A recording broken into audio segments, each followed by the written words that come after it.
लोकसभा अध्यक्ष ओम बिरला के खिलाफ कांग्रेस द्वारा लाया जाने वाला हटाने का प्रस्ताव संख्या बल और प्रक्रियात्मक समय सीमा के कारण पारित होना लगभग असंभव है। लेकिन कांग्रेस का असली मकसद प्रस्ताव पास करना नहीं बल्कि स्पीकर की निष्पक्षता पर सवाल उठाकर मोदी सरकार को राजनीतिक रूप से घेरना और जनता का ध्यान खींचना है। उत्तर प्रदेश के मथुरा से दिल दहला देने वाली खबर सामने आई है। यहाँ एक ही परिवार के 5 लोगों ने जहर पी लिया। बताया जा रहा है कि पति पत्नी और उनके 3 बच्चों ने रात को दूध में जहर मिलाकर पी लिया। सुबह जब वो लोग नहीं उठे तो पड़ोसियों को शक हुआ। उन्होंने पुलिस को सूचना दी। 5 की मौत हो गई है। बिहार में मोबाइल में फ्री फायर गेम खेलने के नशे में हत्या का मामला सामने आया है। विष्णुपद थाना क्षेत्र के संगम गली में एक बुजुर्ग की महज इसलिए हत्या कर दी गई क्योंकि उसने फ्री फायर गेम खेल रहे लड़कों को टोका था। इस हत्या की घटना के बाद पुलिस ने मामले में 2 को हिरासत में लिया है। दोनों नाबालिग बताए जा रहे हैं। अमेरिका ने बांग्लादेश से आने वाले सामान पर लगाने वाला टैक्स घटाकर 19% कर दिया है। ये फैसला दोनों देशों के बीच हुए नए व्यापार समझौते के बाद लिया गया। झारखंड की राजधानी रांची में प्रेम प्रसंग का एक ऐसा खौफनाक अंत हुआ जिसने इंसानियत को शर्मसार कर दिया। अवैध संबंधों के चलते एक युवक की न केवल हत्या की गई बल्कि बर्बरता की सारी हदें पार करते हुए उसका सिर और प्राइवेट पार्ट काट कर धड़ से अलग कर दिया गया। दिल्ली एनसीआर में फरवरी के दूसरे सप्ताह से ही गर्मी ने समय से पहले दस्तक दे दी है। अधिकतम तापमान 27 डिग्री की ओर बढ़ रहा है और कड़ाके की ठंड की वापसी की संभावना खत्म हो गई है। तुर्की के विदेश मंत्री हकाफ ईरान का कहना है कि अमेरिका ईरान में तख्ता पलट नहीं कर पाएगा। अगर उसे लगता है कि एयर स्ट्राइक या जंग के जरिए ईरान की सत्ता बदली जा सकती है तो ये कोरी कल्पना है।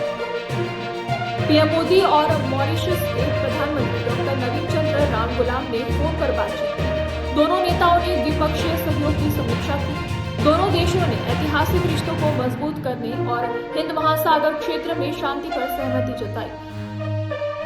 अमेरिका और बांग्लादेश के बीच नए व्यापार समझौते के तहत बांग्लादेशी सामान पर रेसिप्रोकल टैरिफ घटाकर 19% कर दिया गया है, जबकि अमेरिकी कच्चे माल से बने कुछ कपड़ा परिधान उत्पादनों को ड्यूटी फ्री एंट्री देने पर भी सहमति बनी है।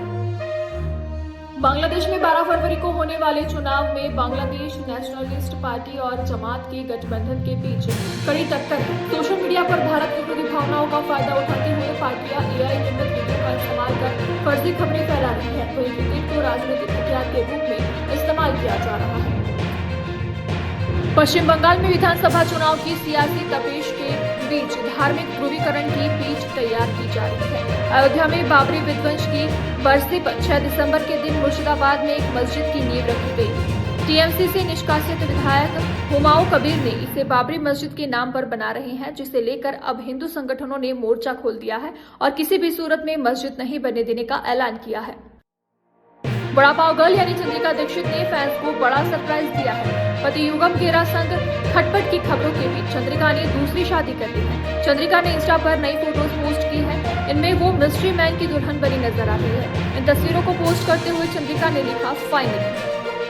टीवी एक्टर अली गौनी को बांद्रा के एक रेस्टोरेंट के बाहर मिस्ट्री गर्ल के साथ देखा गया, जिसकी वीडियो सोशल मीडिया पर वायरल हो गई। अली ने मिस्ट्री गर्ल की पहचान का खुलासा करते हुए इंस्टा स्टोरी पर लिखा, अरे भाभी है मेरी, मिस्ट्री नहीं।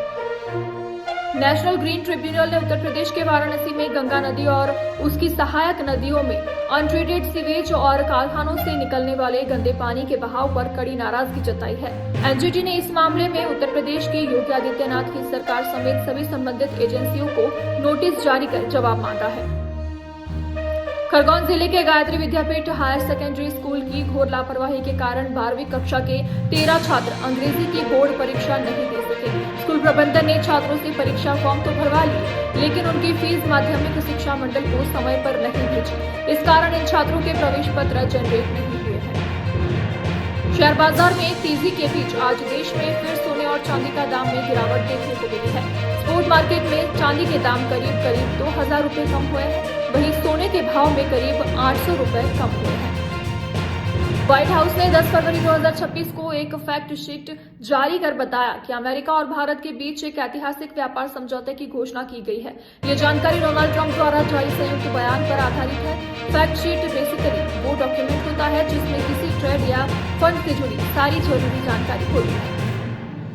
शेयर बाजार में जब उतार चढ़ाव तेज होता है तो आमतौर पर निवेशक घबराने लगते हैं, लेकिन इस बार तस्वीर कुछ और नजर आ रही है। बाजार में कमजोरी, ग्लोबल टेंशन और विदेशी निवेशकों की बिकवाली के बावजूद भारतीय निवेशक शेयर बाजार से दूरी बनाने के बजाय इसमें और तेजी से कदम रख रहे हैं। लगभग 4 साल के अंतराल के बाद WHO ने कोलेरा के खिलाफ वैश्विक टीकाकरण अभियान दोबारा शुरू किया है। वैक्सीन की उपलब्धता बढ़ाकर करीब 70 मिलियन डोज होने के बाद ये फैसला लिया गया है। शुरुआती चरण में 20 मिलियन डोज सबसे अधिक प्रभावित देशों में वितरित की जाएंगी, जहां 1 डोज की लक्षित रणनीति को जारी रखा जाएगा। WHO के यूरोप प्रमुख ने चेतावनी दी है कि मानसिक स्वास्थ्य समस्याएं आने वाले समय में दुनिया की सबसे बड़ी स्वास्थ्य चुनौतियों में से एक बन सकती है। कोविड-19 के दौरान लगाए गए लॉकडाउन और सामाजिक अलगाव का असर खासतौर पर युवाओं पर पड़ा, जिससे चिंता, तनाव और नींद से जुड़ी समस्याओं में तेजी से बढ़ोतरी देखी गई है। ऐसे ही डेली टॉप 20 न्यूज के लिए अभी सब्सक्राइब करें द इंडियन ट्रेंड्स को।